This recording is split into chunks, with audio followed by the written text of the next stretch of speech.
Hello viewers, it's Waqas Ali और आप देख रहे हैं मेरा YouTube channel zoology with Waqas Ali. Viewers, हमने मेल रिप्रोडक्टिव सिस्टम स्टार्ट किया था। प्रीवियस लेक्चर में हमने मेल रिप्रोडक्टिव सिस्टम से मेल गोनेड्स यानी टेस्टिस के बारे में डिस्कशन की थी।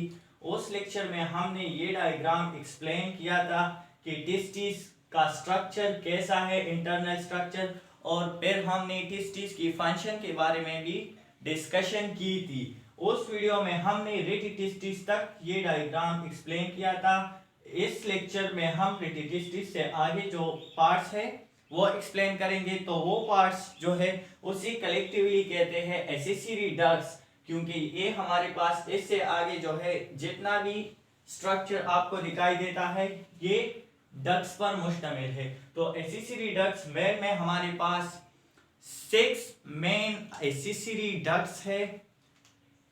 पहले नंबर पर है एफेरेंट डक्ट या वाजा एफेरेंशिया, फिर है एपिडिडमस, फिर है डेफरेंट डक्ट, इसके बाद आता है इजैकुलेटरी डक्ट और लास्ट में आता है यूरेथ्रा। तो ये एक्सेसरी डक्ट्स है हमारे पास, एफेरेंट डक्ट, एपिडिडमस, डेफरेंट डक्ट और इजैकुलेटरी डक्ट और लास्ट में यूरेथ्रा है। अब वाजा एफेरेंशिया या एफेरेंट डक्ट क्या चीज है?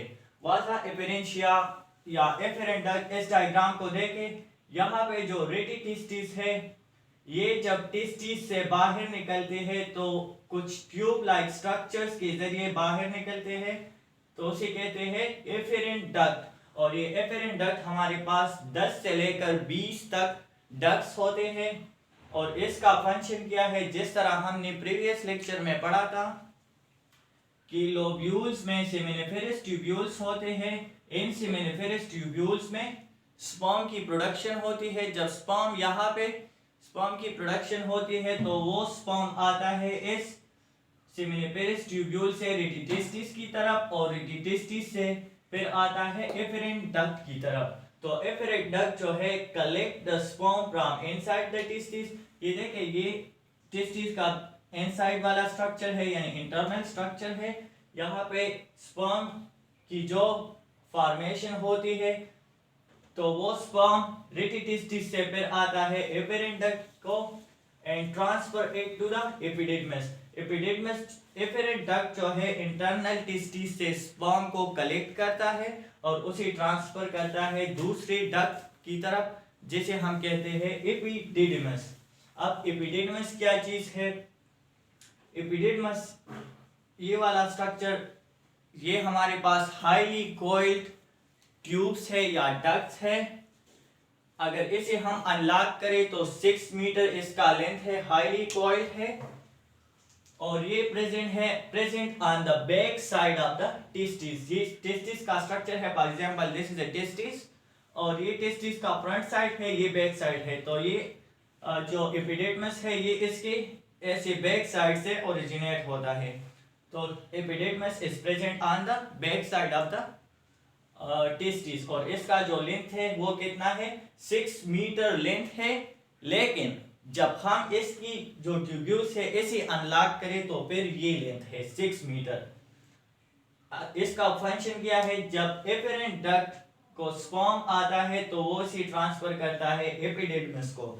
जब एपिडिडमस को स्पर्म आता है तो ये स्पर्म को आरजी तौर पर स्टोर करता है। कितने दिनों तक? 15 से 20 डेज तक यहाँ पे स्पर्म स्टोर होता है। इसी दौरान इस स्टोरेज का फायदा क्या है स्पर्म को? इसी दौरान स्पर्म को नरिशमेंट मिलती है यानी खुराक मिलती है। ये एपिडिडमस जो है ये स्पर्म को खुराक देता है, और फिर यहाँ पे स्पर्म जो है gains the ability to swim. Sperm में जो स्विमिंग की एबिलिटी है वो कहाँ पे आती है? यहाँ पे जो स्पर्म की प्रोडक्शन होती है तो इसमें स्विमिंग की एबिलिटी नहीं होती, लेकिन जब ये एपिडिडमस में आता है और यहाँ पे कुछ अरसा गुजारता है तो स्पर्म में स्विमिंग की एबिलिटी आ जाती है। इसके बाद जो एसेसरी डक्ट है वो है डेफरेंट डक्ट। ये एपिडिडमस जो है ये फिर एंटर होता है एक दूसरी डक्ट को, जिसे हम कहते हैं डिफरेंट डक्ट। अच्छा, अब पढ़ते हैं वाज डिफरेंस या डिफरेंट डक्ट भी इसे कहते हैं या वाजा इफरेंशिया भी इसे कहते हैं। वाज डिफरेंस, इस डायग्राम को देखें, ये एराइज हुआ है इस एपिडिडमस से। एक टेस्टिस है, ये एपिडिडमस है। इस एपिडिडमस से ये वाज डिफरेंस एराइज हुआ है। वाज डिफरेंस भी हमारे पास डक्ट है। तो ये वाज डिफरेंस एराइज हुआ है एपिडिडमस से। फिर एपिडिडमस से ये जाता है ऊपर पेल्विक कैविटी की तरफ। ये सारा जो है ये पेल्विक कैविटी है। ये देखिए, ये यूरिनरी ब्लैडर है जो एब्डोमेन में या पेल्विक रीजन में प्रेजेंट है। तो ये वास डिफरेंस जो है ये इस यूरिनरी ब्लैडर के बिल्कुल बैक साइड से होकर आगे की तरफ आता है और फिर नीचे की तरफ बैक साइड से होके नीचे की तरफ आता है। ये डायग्राम जो है यहाँ पे तो ऐसा दिखाई देता है कि ये यूरिनरी ब्लैडर की सामने की तरफ से आया है, लेकिन ये असल में इस यूरिनरी ब्लैडर के बिल्कुल पीछे से आके नीचे की तरफ आता है। तो ये है हमारे पास वास डिफरेंस। वास डिफरेंस क्या है? एक डक्ट है जो एपिडिडमस से एराइज हुआ है और यूरिनरी ब्लैडर की बैक साइड से होके ये सेमिनल वेसिकल के डक्ट के साथ कंबाइन होता है। ये सेमिनल वेसिकल्स है जो एक ग्लैंड है, हम एसेसरी ग्लैंड्स में पढ़ेंगे। उस सेमिनल वेसिकल्स के डक्ट के साथ कंबाइन होके एक शॉर्ट डक्ट बनाता है जिसे हम कहते हैं एजैकुलेटरी डक्ट। ये एक सेमिनल वेसिकल है, ये दूसरा सेमिनल वेसिकल है। ये इन सेमिनल वेसिकल्स का जो है डक्ट्स है, ये है और ये हमारे पास क्या है? वास डिफरेंस या वासा डिफरेंशिया है या डिफरेंट डक्ट है। तो ये डक्ट जो है ये एफेरेंट डक्ट है। तो ये डक्ट इस एजैकुलेटरी डक्ट को बनाता है। कैसे? ये वास डिफरेंस जो है कंबाइन होता है सेमिनल वेसिकल के डक्ट के साथ और एक छोटा सा डक्ट बनाता है जिसे हम कहते हैं एजैकुलेटरी डक्ट। अब इसका फंक्शन क्या है? वास डिफरेंस, जिस तरह हमने कहा कि एपिडिडमस से एराइज होता है और एपिडिडमस में जो है स्पर्म स्टोर होता है 15 to 20 डेज तक। तो फिर वो स्पर्म 15 या 20 डेज के बाद कहाँ पे जाता है? वो आता है इस डक्ट के जरिए वास डिफरेंस को आता है। तो वास डिफरेंस उसे ले जाता है सेमिनल वेसिकल्स को और फिर सेमिनल वेसिकल्स से एजैकुलेटरी डक्ट को। ये हमारे पास क्या है? एजैकुलेटरी डक्ट को। तो ये वास डिफरेंस का फंक्शन था। इसके बाद एजैकुलेटरी डक्ट आता है कि एजैकुलेटरी डक्ट क्या है? तो एजैकुलेटरी डक्ट हमारे पास एक शॉर्ट डक्ट है जो स्पर्म को रिसीव करता है। ये स्पर्म जब यहाँ आता है वास डिफरेंस इसी सेमिनल वेसिकल्स को ले आता है, तो वहां से स्पर्म जो है एजैकुलेटरी डक्ट को आता है। फिर एजैकुलेटरी डक्ट से स्पर्म कहाँ पर जाएगा? तो अगला जो पार्ट है एसेसरी डक्ट्स में वो है यूरेथ्रा। यूरेथ्रा जो है ये एजैकुलेटरी डक्ट एंटर होता है प्रोस्टेट ग्लैंड को और एक कॉमन जो है पाथवे बनाता है या डक्ट बनाता है जिसमें यूरिन, इस यूरिनरी ब्लैडर से यूरिन और एजैकुलेटरी डक्ट से सेवन आता है। तो उस कॉमन पाथवे को हम यूरेथ्रा कहते हैं। मेल में ये कॉमन पाथवे है।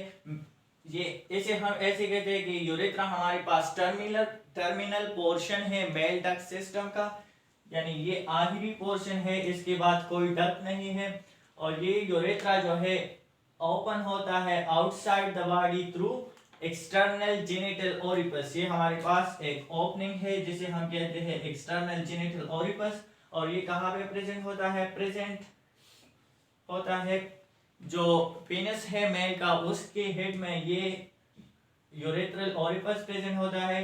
तो इसके जरिए, इस ओपनिंग के जरिए ये यूरेथ्रा जो है स्पर्म और या सेमन और यूरिन को बाहर ले जाता है बॉडी से और इसी वजह से इसे हम कहते हैं यूरिनोजेनिटल डक्ट। यूरिनोजेनिटल डक्ट इसे क्यों कहते हैं? इसलिए क्योंकि ये सेमन और यूरिन दोनों को एक साथ ले जाता है। एक कॉमन पाथवे है, स्पर्म और यूरिन को एक साथ नहीं ले जाता, कॉमन पाथवे है, स्पर्म के लिए भी है और यूरिन के लिए भी है मेल में। तो इस लेक्चर में हमने एसिसी डक्ट्स के बारे में डिस्कशन की कि एसिसी डक्ट्स हमारे पास एक डक्टस सिस्टम है जिसमें सारे डक्ट्स है। कौन कौन से डक्ट्स है? एपिडिडमस है, वास डिफरेंस है और इजैकुलेटरी डक्ट है, यूरेथ्रा है और एपिडिडमस से आगे जो टेस्टिस की तरफ थी एफेरेंट डक्ट, वो भी हमने पढ़ी। तो इस डक्ट्स का फंक्शन क्या है जनरल, अगर हम फंक्शन को एक्सप्लेन करें तो हमने बात की थी कि टेस्टिस में